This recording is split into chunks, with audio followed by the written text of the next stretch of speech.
What would you do if a waiter embarrassed you in front of a crowd, not knowing you could buy the entire restaurant in minutes? The chandelier sparkled above the grand dining hall of one of the city's most exclusive five-star restaurants. Soft jazz floated through the air as wealthy couples and business elites chatted over wine and steak. Into this atmosphere walked Amara Johnson, a black woman in her early 30s, wearing a simple but elegant black dress. She wasn't draped in diamonds or carrying designer bags. She came dressed in quiet confidence. But to the waiter who noticed her appearances meant everything. His smirk was immediate, his arrogance obvious. Instead of welcoming her, he sneered, "Are you sure you're in the right place? The cafe across the street might suit you better." Gasps rippled from nearby tables. Some guests turned their heads. Others avoided eye contact. Amara kept her calm smile. "I have a reservation under Johnson," she replied politely. The waiter rolled his eyes. "Highly unlikely. But let me check," returned moments later, irritation in his voice. "Well, you do have a reservation, but the chef's table, that's reserved for special guests." He chuckled mockingly. "Not for people like you." The humiliation struck like a slap. The couple seated nearby whispered loud enough for Amara to hear. "Maybe she's lost. She doesn't look like she belongs here." The phones began recording, sensing drama. Amara took her seat, but the disrespect didn't end. When she ordered, the waiter deliberately served her last. Her water glass remained empty, while others were refilled. He even accidentally spilled sauce near her plate, smirking as though it were funny. Laughter from a nearby table added to the sting. Amara remained composed, though her eyes grew sharper with every insult. She wasn't angry. She was calculating. Because what no one in that restaurant knew, not the waiter, not the diners, not even the manager, was that Amara Johnson was not only wealthy, she was a billionaire investor with the power to buy the entire establishment before dessert was served. And as she dabbed the corner of her lips with a napkin, she made her decision. Tonight the lesson would be unforgettable. What happens when the person you look down on turns out to own everything you re-standing in? The waiter strutted around like a king, carrying trays and smirking every time he passed Amara's table. He leaned in once more, his voice dripping with sarcasm. "I hope the menu isn't too complicated for you. We wouldn't want you ordering something you can't afford." Laughter erupted from a nearby couple who had been watching the scene unfold with cruel amusement.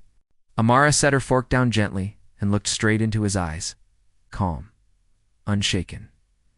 "Bring me the manager, please." The waiter grinned as if she'd just proven his point. Of course he mocked, though don't expect any favors. This isn't a charity kitchen. Moments later, the manager arrived, tall and self-important, with the same dismissive energy as his employee.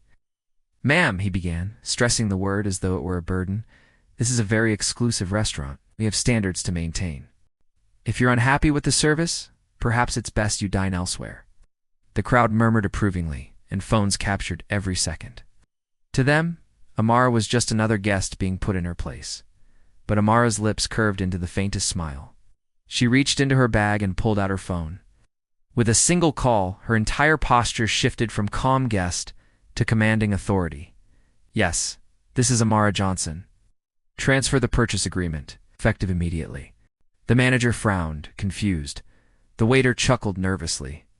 But then, within minutes, the sound of hurried footsteps filled the dining hall. A group of suited lawyers and representatives entered, carrying documents stamped with the restaurant's name. "Miss Johnson," one lawyer said respectfully, placing the folder in front of her, "everything has been finalized. As of now, you are the official owner of this restaurant and all its assets." Gasps thundered across the hall. Glasses clinked as stunned diners froze mid-bite. The waiter's face drained of color. The manager stumbled backward, gripping the counter as if it might save him from collapsing. Amara stood slowly, adjusting her blazer. The once dismissed black woman now radiated undeniable power. "You see," she said, her voice strong and steady, "when you look at me, you see someone you think doesn't belong.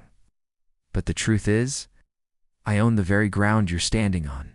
The cameras caught every word. The same diners who had laughed moments ago now sat in stunned silence, their eyes wide with disbelief.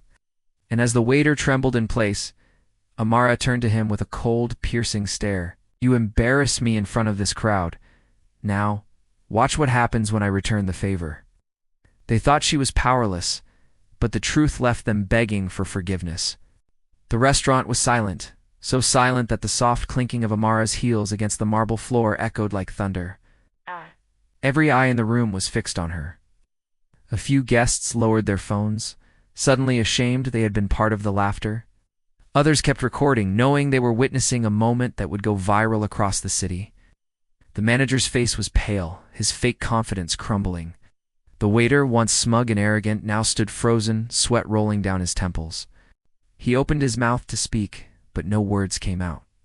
Amara stepped closer, her gaze sharp as a blade. "You treated me as if I didn't belong here. You mocked me in front of your customers. You thought you were humiliating me." She paused, letting the silence draw every ear closer. "But the only people humiliated tonight are standing right here in uniform." The crowd gasped. The waiter's knees buckled. Amara turned to the manager. "Effective immediately. You're both fired. Your arrogance is poison to the very service industry you claim to represent, and to everyone watching." She swept her hand across the room. "This is the cost of disrespect."